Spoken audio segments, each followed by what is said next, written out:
What if that nagging feeling in the back of your neck was real? What if those hands reaching out from the dark that you believed were there, were there? What if the monster in the basement really existed? And what if there was really something under the bed? Would you have the courage to face your fears? Hello, brave souls, and welcome back to What Do You Fear? I'm your host, Paul Rondeau, and tonight's story is called Santa's Other Workshop.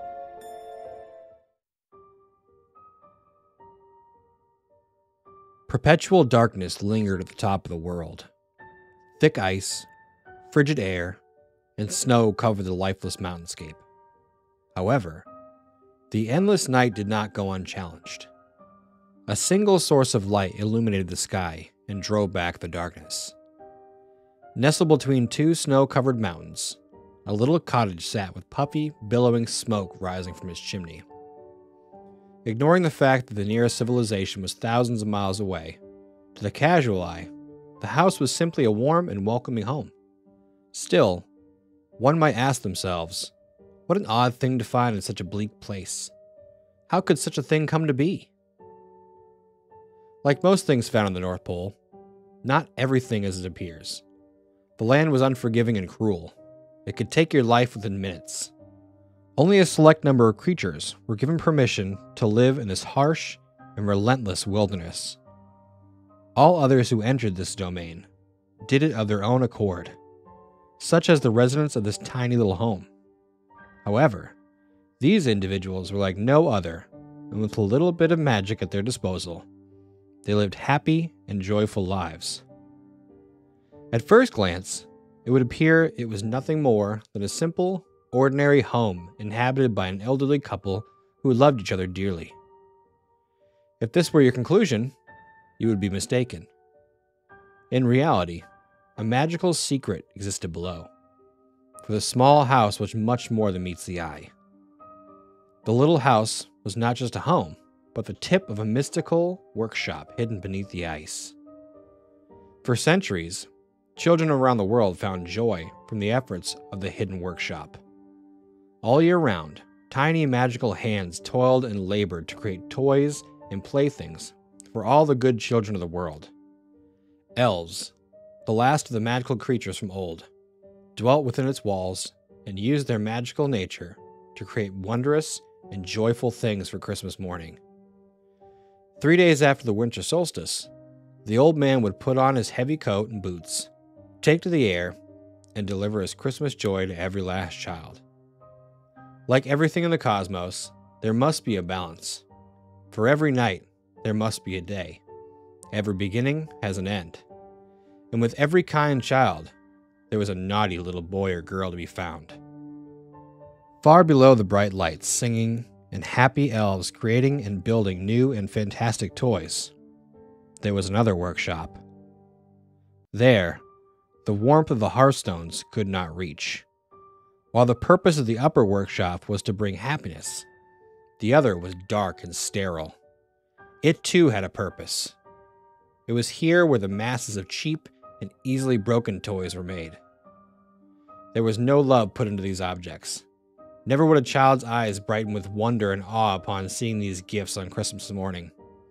In his wisdom, the old man knew that even a naughty child should not be forgotten during this time of goodwill.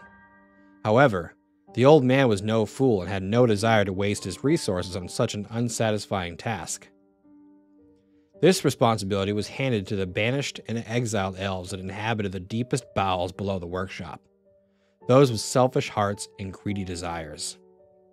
Stripped of their immortality, they wasted away in the dark with only the trinkets and flimsy materials to pass the time. Urga Ata sat in the poorly lit corner of a tattered workbench.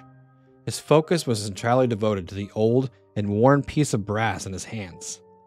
The clangs of his hammer hitting metal rang out and echoed through the dark halls and passageways.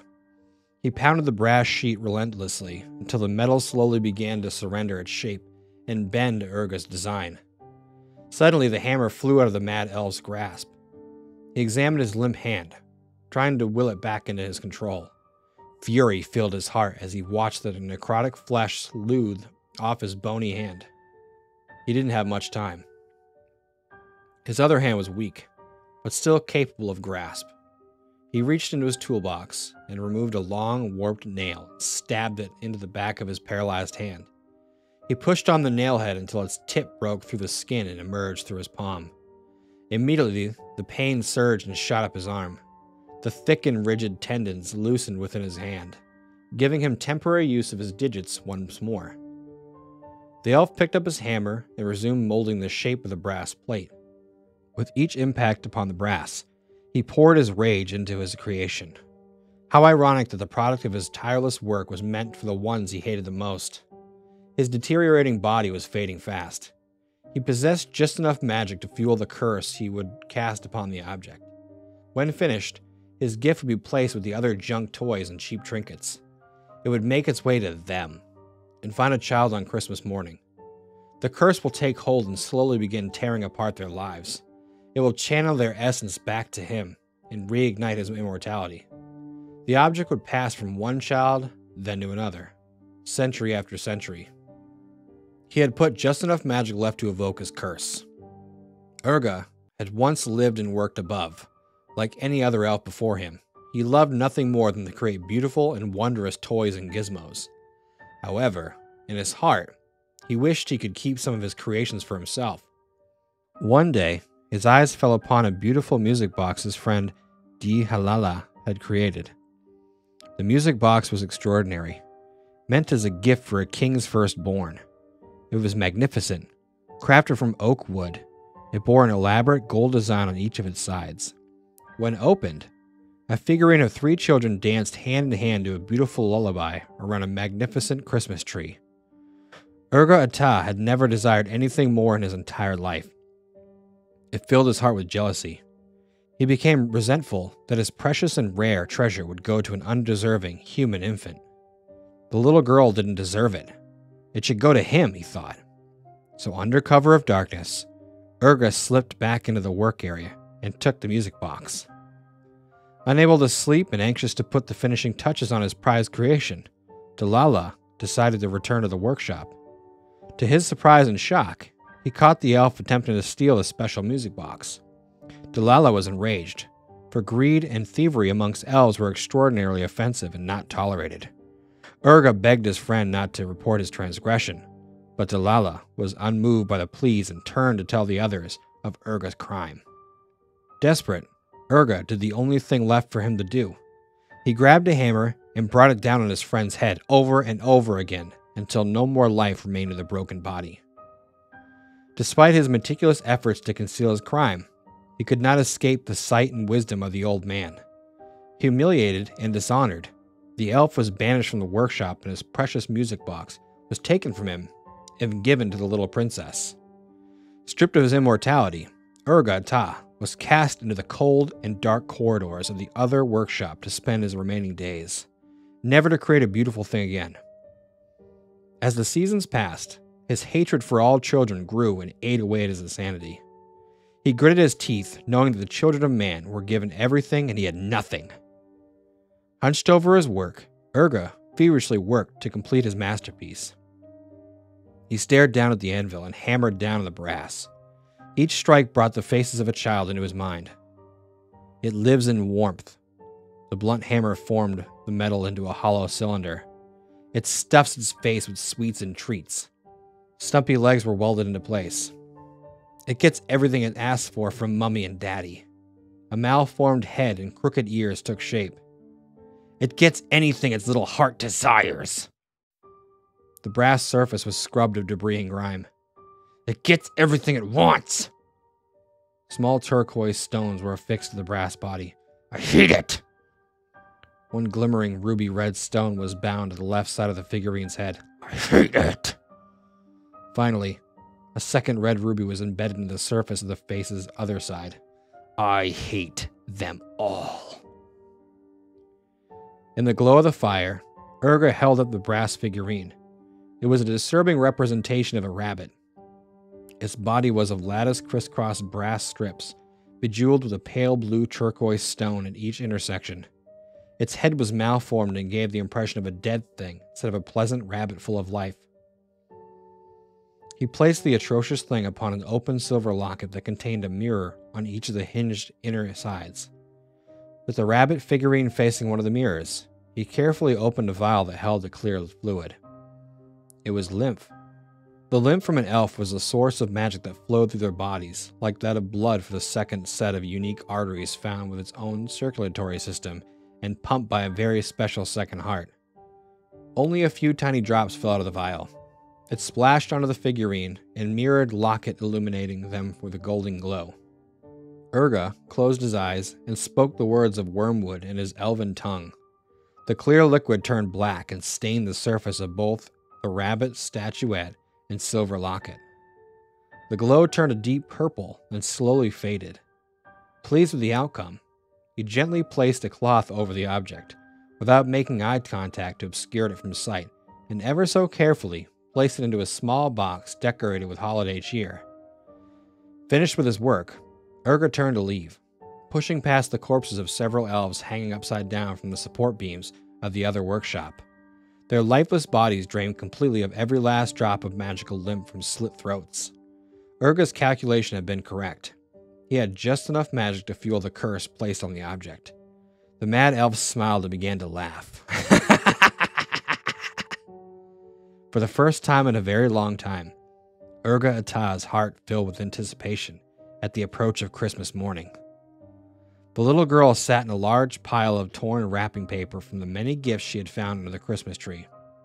On the morning of December 22nd, Gabby awoke earlier than everyone else.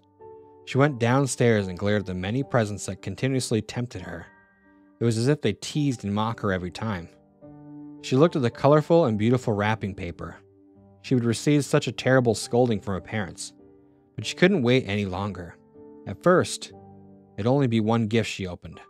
Then it became two, then another, and another.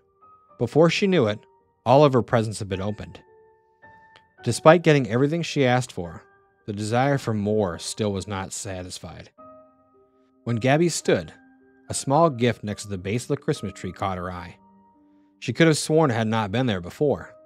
The wrapping paper was worn and yellow with age. Written in big words was a tag that said, "To Gabriella." It was like no other, and she surely would have seen it before now. Puzzled, she removed the wrapping paper and found a box that contained a smaller sealed box and a scroll. She opened the scroll and read, "Congratulations, lucky one. You are the proud owner of Pepe, the rabbit. Pepe loves you and will be your best friend in the whole world. Pepe is a friend like no other, and he will give you everything your heart desires. To be Pepe's friend, you must listen to him and never disobey the following instructions. 1. Place Pepe on his locket facing the mirror. 2. Never look Pepe in the eyes. He is ever so bashful and only likes to see you through his mirror. 3. You may ask anything of Pepe 3 times. In 3 days' time, he will grant any and all asked of him. 4. Never look Pepe in the eyes. It bears repeating. He does not like it, and he will be upset if you disobey this rule. Remember, lucky little boy or girl, Pepe loves you. He loves you more than anything else in the whole wide world. Pepe will make sure that no one will ever hurt you again, and if you love Pepe, you will listen to him and do whatever he asks of you. Pepe loves you, and no one can ever come between you and him. Pepe loves you." I'll be honest, I really like this idea of like a really messed up Santa's workshop under the workshop. I honestly, when I read the title, I really thought it was gonna be like Krampus's workshop, where he steals kids and brings them down into his thing and makes them work for the rest of for eternity or whatever. I didn't think it would be like banished elves being stuck in Santa's like torture. Maybe I'm thinking of it in a messed up way. Maybe it's not as bad down there as I think. It's probably more like a sweatshop, but yeah, I didn't think Santa Claus would have a sweatshop. And I didn't think elves were capable of doing things that weren't elvish, or you know what I mean? So, yeah, But it's another Christmas story. I love these like spooky Christmas stories. They're like my favorite. A lot of my favorite horror movies are like Christmas based ones, and they're just a lot of fun. So I hope you enjoy the story. Come back tomorrow for another scary story, and as always, remember to face your fears.